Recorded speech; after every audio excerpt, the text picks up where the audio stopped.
કેટલા સમયથી આ તકલીફ થાય છે તમને? 12 મહિના. શરૂઆત કેવી રીતે થઈ હતી? આ તકલીફની શરૂઆત કયા વિચારોથી થઈ હતી? વિચારો તો ભોગ લઈ જવાનું થાય, ભોગ લઈ જવાનું. એવો મનમાં વિચાર આવતો. એ વિચારને અટકાવવા માટે તમે શું કરતા? માફ કરજો, માફ કરજો. ઓકે. તારો ભોગ લઈ લઈએ એવો વિચાર આવતો. એને અટકાવવા માટે તમારે માફ કરજો એવું માફી માંગવી પડતી. હા, માફી. આવું 1 વર્ષથી થાય છે.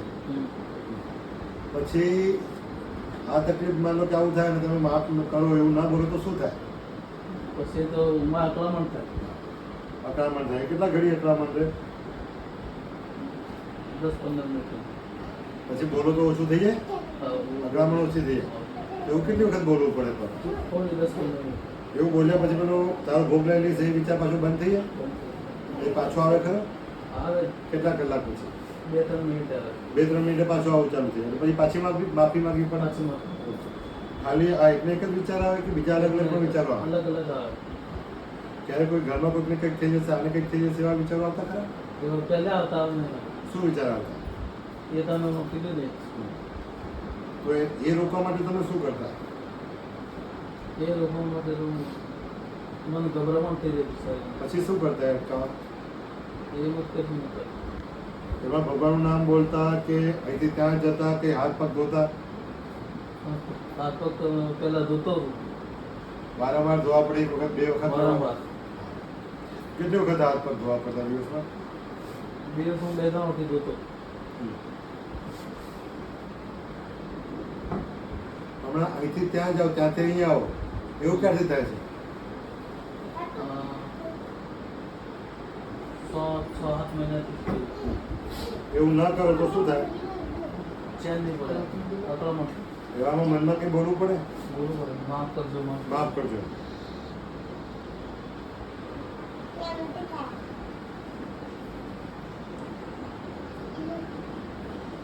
ઘરના લોકોએ તમે બધા જે સાથે રહે છે એમને શું જોયું હતું? આમને શું તકલીફ થાય?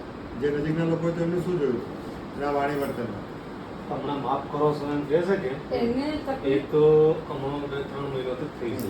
પણ આ જે છે કે આ બેહી ગયો પાછો ઉભો થાય. પાછો ઉભો થાય. બેસી જાય પછી પાછા ઉભા થાય. અને તમે પૂછો તો ગુસ્સે થઈ જાય કે જવાબ આપે કે? ગુસ્સે થઈ જાય. પછી પછી એને કોઈ કોમ કરવાનું કોઈ કોમમાં મન નથી લાગતું. કામમાં ધ્યાન જ નહીં હોય. એક વખત અમારે તો ગરમ ભટ્ટેનું કોમ છે ને એને કાઢીને પાછો વતોડો મારે, પાછો પછી કાઢીને પાછો વતોડો મારે, કેવી રીતે કોમ કરે છે. સમય ઘણો જતો રહેતો હશે એમાં એક કામમાં. જે કામ 10 મિનિટમાં થવું જોઈએ એ કદાચ 1 કલાક કાઢી 2 કલાકે કાઢી નાખે. અમારે ગરમ ભટ્ટેનું કોમ છે. આ વધારે એને તકલીફ થઈ જાય તો બસ આ ઠેકવાનું ચાલુ. આ ચાલુ.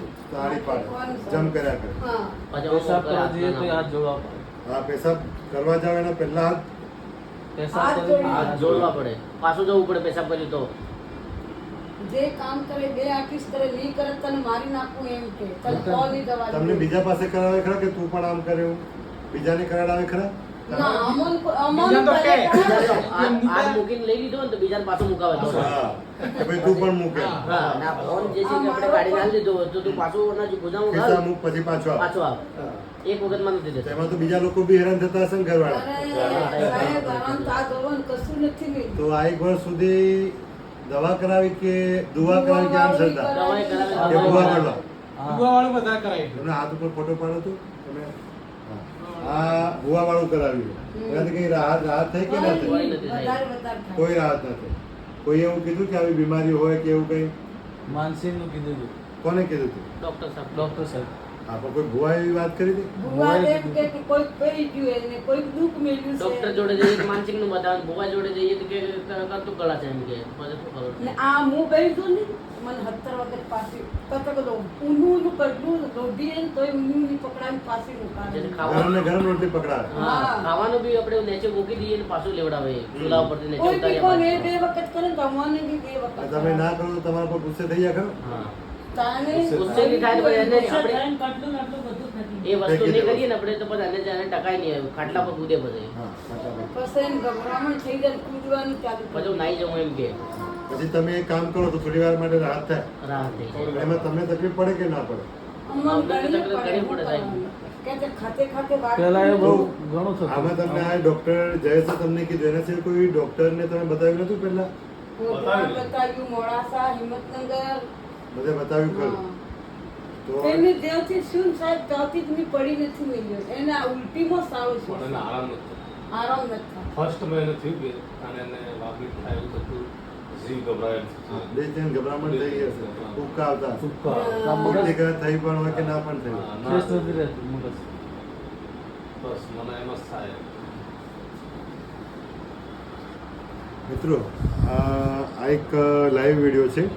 અમે દર્દીનું નામ અને ક્યાંના છે એ જાહેર નથી કરી શકતા, પણ એક લાઈવ વિડીયો રેકોર્ડ કરેલો છે.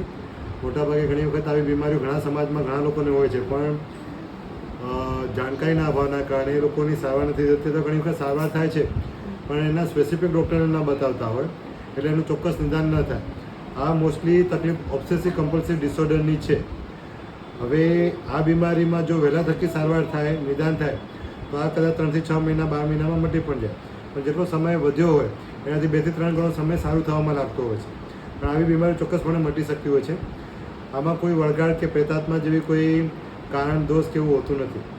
આ સ્પેસિફિક માઇન્ડની જ બીમારી છે. જો માની લો કે અમે બીજા જો તપાસ કરીશું, ટેસ્ટ કરીશું, એ તપાસમાં પાકું નિદાન થાય કે આ જ બીમારી છે તો એની સારવાર કરવાનું ચાલુ કર્યા જ છે તો શક્ય છે કે 6 મહિના 12 મહિનામાં આ બીમારી ચોક્કસપણે મટી શકે છે. અમારી પાસે આવા ઓલમોસ્ટ 791થી ઉપર કેસો છે અને જેમાંથી મોટાભાગના કિસ્સામાં 600થી 650 લોકોને આજે સારું થઈ ગયું છે. દવાઓ પણ બંધ થઈ ગઈ છે. અમુક 100 થી 150 જણ લોકોની દવાઓ ચાલુ છે. પણ મિત્રો, ગામડામાં બીમારીની અજ્ઞાનતાના કારણે ઘણી વખત ઘણા લોકોની જિંદગી બરબાદ થઈ જતી હોય છે. આવી બીમારી, જે બીમારીમાં શરીરના રિપોર્ટ નોર્મલ આવે તો જે બીમારીમાં લોકોને એવું લાગતું કે આ વહેમ શંકા કે ભૂત ભૂવા કે વળગાવાળી બીમારી છે, તે બધી જ બીમારી સાયકાટ્રિસ્ટ ડૉક્ટરો સારવાર કરી શકે છે. એટલે ચોક્કસપણે તમે તમારા નજીકના સાયકાટ્રિસ્ટ, એટલે કે ખાસ કરીને મનના જે ડૉક્ટર કહી શકાય છે, મનના જે મગજની બીમારીના, એ ડૉક્ટરને તમે બતાવી શકો છો અને આનું ચોક્કસ પ્રમાણે યોગ્ય નિદાન થઈ શકતું હોય છે. હા, ક્યારેક ક્યારેક એવું શક્યતા છે કે અમુક રિપોર્ટ આપણે ન કરાવ્યા, કોઈ પૈસાના કારણોસર, અભાવસર અથવા કોઈ બીજા કારણોસર, ત્યારે આ બીમારી ક્યારેક ક્યારેક મિસ થઈ જતી હોય છે. પણ ક્લિનિકલ ઇવેલ્યુએશન અને અમુક રિપોર્ટો અને જે સ્કેલો છે એને એ તપાસ ઉપરથી આ બીમારીનું ચોક્કસપણે નિદાન થઈ શકે છે અને એની સારવાર પણ થઈ શકે છે. મારું નામ ડૉક્ટર મુકુંદરાય ડેન્ડોર છે. હું Urmi mind and brain hospital Lunawada ખાતે પ્રેક્ટિસ કરું છું. Thank you.